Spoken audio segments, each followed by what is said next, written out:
I apologize that I am in a bedroom. Let's hope that no freaking ghost shows up in that mirror. Because, of course, I'm surrounded by very loud people. And this is the only place in the house that was quiet enough for me to record this.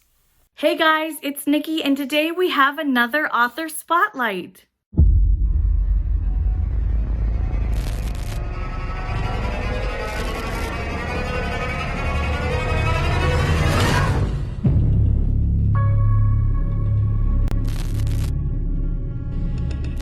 Today we have the talented Arya. G'day everyone, so my name is Arya. I'm the author of The Overbridge, Broken Rock, and Don't Trust Bees. I mainly focus on atmospheric horror with elements of weird fiction and, of course, mystery. Those are the genres that I tend to focus more on because it's a genre that I absolutely love. I'm very excited to be featuring Deep on my channel today. Recently, I reviewed one of his pieces, Broken Rock. I do have another piece by him, The Overbridge, on my Kindle ready to go. I need to read and review that as soon as I possibly can. I really enjoyed Broken Rock. It was my first experience with Deep's writing, and I'm just really excited to get to know more about him and his writing, and I hope you guys enjoy this. If you haven't read any of his work, I definitely say you should go check it out. Let's just jump right into these questions. Did you always want to be an author? The answer is yes, but I started a bit later in life. Some people started when they were quite young, in their early childhood years. I started more in my adolescent years, and that was before I had whites in my beard. And I was surrounded by wonderful friends who used to tell me, oh, you're always telling all these ghost stories. You're always telling all these serial killer stories. Why don't you write it down? And that was my kind of gateway drug, I guess, when it came down to writing my tales rather than telling them. And I came from a family and probably even a culture where it was very traditional to tell stories. And my grandparents were a huge influence on me when it came to ghost stories. They used to tell me ghastly, horrible, shape-shifting monsters that lurked, on the highway, freeway, in the middle of nowhere. And I think that's where it evolved from me telling stories to me writing stories. So, yes, I did want to become an author, and surprisingly, I am. Were you nervous releasing your first piece out into the world? No. None whatsoever. I was more concerned about my ending for The Overbridge. For those who don't know, I probably revised and edited it 15 times, rewrote the whole thing 15 times, because I was quite dissatisfied with each ending. And I think that postponed the book's release. Actually, it postponed it by a year. That's how much I hated each ending that I wrote until I came to this one and was satisfied with it. So, no, I've never really been nervous about how the world would take it. I knew people would like it. I knew people would hate it. I knew people would be lukewarm or indifferent to it. And I think I took on the Neil Gaiman approach where he spoke about daffodils and just releasing your story and see where it lands. And I think that's the approach I've always had, and that's the approach I'll always continue to have. Because at the end of the day, I can only write a story that I'm happy with, and hopefully someone out there, more than one, hopefully, will like it too. And I think that's the mentality that I have when it comes to releasing The Overbridge or any book onwards. Where would you like to see your work 5 years from now? That's a real good question. I'll answer it in 3 parts, to be honest.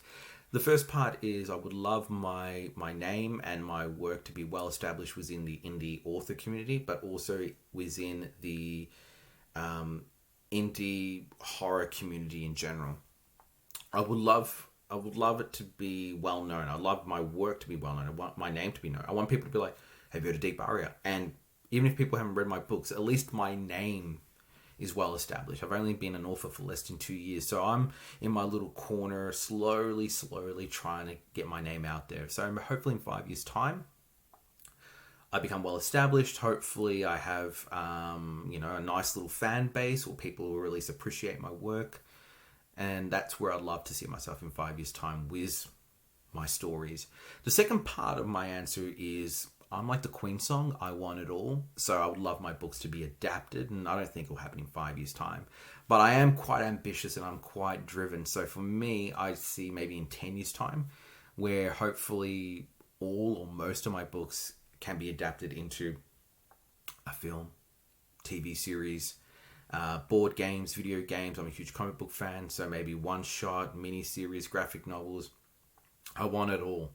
And I'm not scared or shy to say that, because to be honest with you, I think, and this is my message to everyone that might be watching this, don't believe what people say to you about your dreams. Don't let them put limitations on you. Like, I'll be honest with you, and I will say this, and this is my only message to everyone out there: the hand that does not hold you up is the hand that holds you down.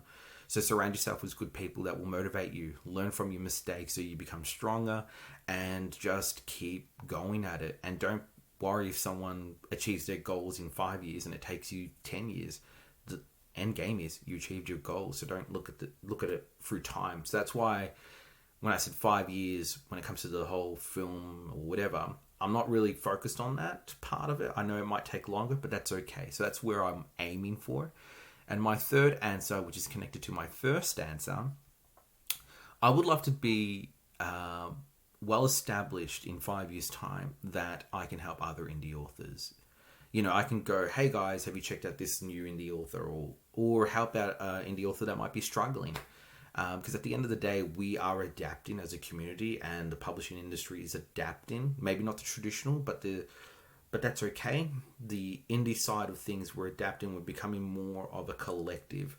And I think if we work together and support each other, we're actually all going to benefit from it. And that's why probably 80%, 90% of my social media stories are about other authors and booktubers and anyone else that's out there that's creative. Because we've got to look after each other. And I think that's where I'd love to see myself in 5 years' time. Well established, maybe beyond 5 years, have at least one of the books already adapted and help each other out.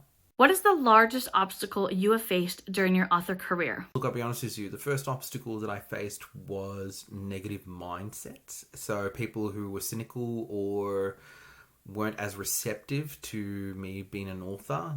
That didn't make them bad people. We sometimes mix that up. You know, we mix them being negative as being bad people. It's just that was their mindset. So how did I navigate through that part of my early days as being an author? Quite simple. I created what I called the dialogue bubble. And all that meant was I didn't involve them in any conversations when it came to me writing. And I only involved those who were very supportive and very honest with me when it came to my writing.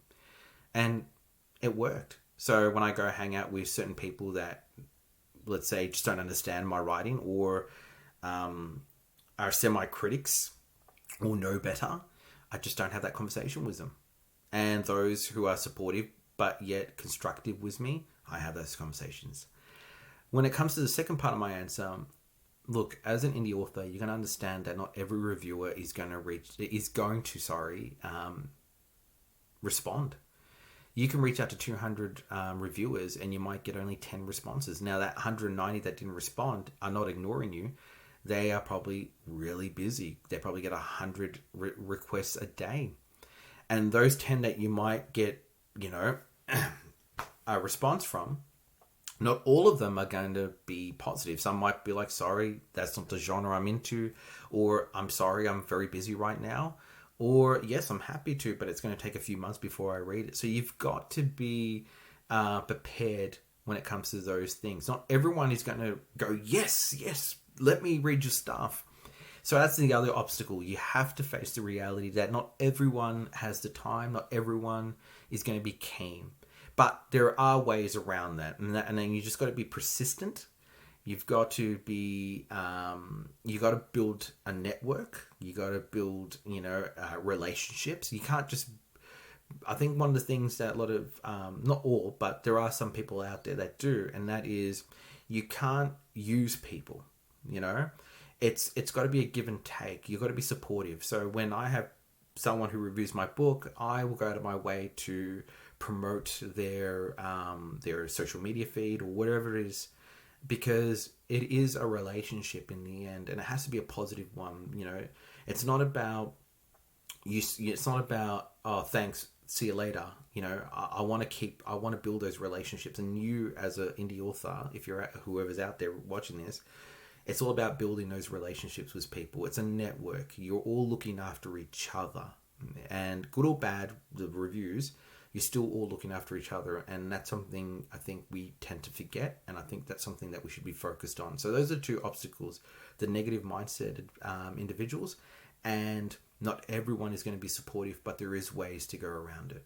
Do you care to share what you may be currently working on, or is it a secret? So I'm happy to discuss my upcoming novella called The Terror of Ravensmouth. And it focuses on a protagonist named John. Now, John inherits his childhood friend's estate to his surprise. I won't say too much, but I will say this.